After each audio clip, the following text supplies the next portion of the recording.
when I think about the work that you have done, your entire life in education, to be as Minister of Education in Peru, but and now more recently at the World Bank, you're one of those leaders that has exhibited just being committed to education and the development of young people.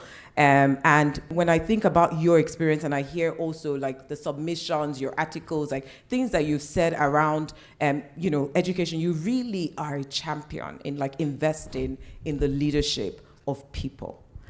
Why is this so important? And also, how have you seen, like both as minister, as former minister, but now at the World Bank, how have you seen leadership development play a role in advancing progress or sustainable development goals? Well, thank you very much, Fulawe. I think you're saying so many nice things that I would just stay with that. I mean, let me first, I wanted to react to some of the things that JJ said on the issue of women's leadership. I think we should be a little bit worried. I think if we were having a conversation about that maybe 5 or 7 years ago, we would be saying, well, there's been progress, but it's not enough. We need to move further, faster. Unfortunately, I think now, today in the world, we're not in that situation in that we need to accelerate.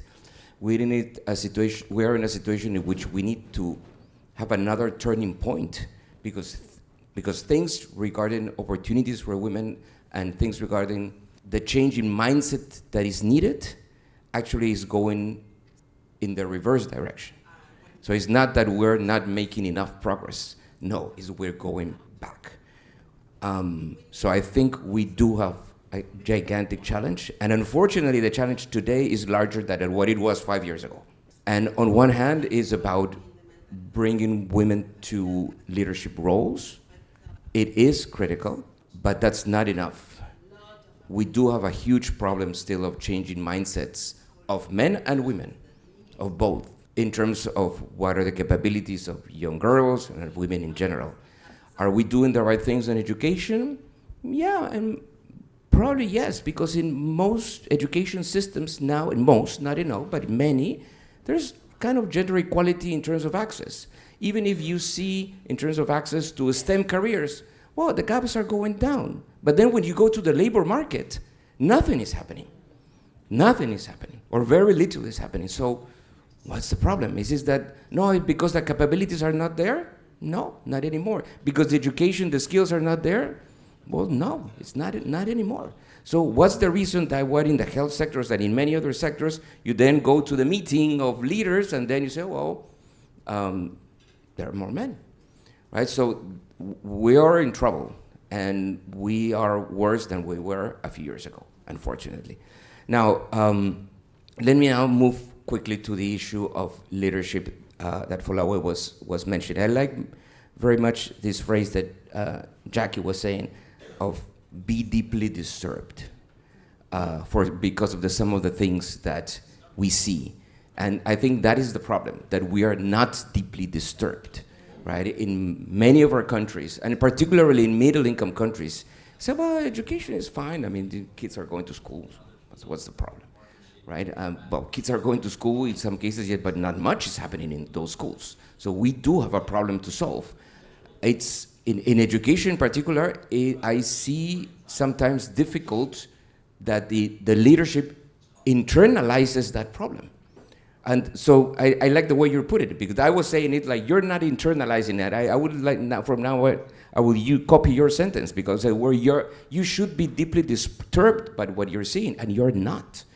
And you're not. And that is a huge challenge that we face. We need to have people who are deeply disturbed at all levels. And that's something that we were discussing in one of these other meetings, right? That you need that person that is deeply disturbed at the classroom level, because a good teacher is a leader that can change the lives of those 30 kids.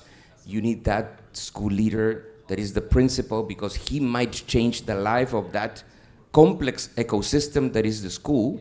But then you need to have the right leadership at the local and at the national level, because you need that to happen in all schools. I used to say the opposite of what Dennis was saying. I used to say, well, and this is not rocket science, right? We know how a good school works.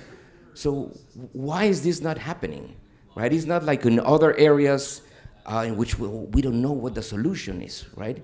Well, here we know, right? We know how to make a change in a school for literacy to improve. So again, now I'll copy your line. I'll say, well, that part is not rocket science. But what is rocket science is to make sure that that doesn't happen in that classroom, but that happens in the 200,000 classrooms in Peru, right? And actually, that part is rocket science, right? As Danny was saying. And why? Because of this issue of leadership, right? Because of the lack of leadership. I always say, what is that we need in order to implement a successful education reform in a country? You need to have the right technical design. And true, I mean, that's not rocket science. I think we know. We need to improve. We need to do more research in education, but we know a lot in terms of how to provide a decent education. But that's one thing. So that is the part that is, at the end of the day, easy, the right design, the design of the program. Then you need the money. True. Our systems need more money. But sometimes now we're using so much the issue of that we need more money is like ends up being an excuse. Oh, we cannot do it because of the money, right? And in many cases, that's not true. You might have the right design. Even you might have the money. But then you need two things. You need to have the implementation capacity, and then that's having the right people, having the right bureaucracy. And fourth, you need to have the political alignment and the leadership at all levels for things really to move, right? So you need the design, you need the money, but you need two other things that are related basically to people, right? Which is the implementation capacity, which is having the right bureaucracy in our systems, and then the right leadership for things to really move, and to move with a sense of urgency, right? So I think on that is that we'll need to continue to invest a lot. And what if you're saying, like sometimes is that we don't get enough support, we don't get enough funding for that, for building leadership and management, and it's true, right? Even when you talk about with donors, it's easy to see that if I invest in the computers, if I invest in the building, if I invest in tangible things. But even when we're trying to convince people, well, we need all that. But now I need to invest in the system, and we invest in the capabilities of people to manage the whole system, so that we can be able to combine the inputs. And it's like, yeah, very important point, but where's the picture that I'm gonna take, right? I mean, it's now more difficult, right? So for instance, the work I was saying to Camila, I mean, the work that you do in Global School Leaders, that's fantastic, right? Because, I mean, it's just tackling that point that we usually forget. But let me stop there.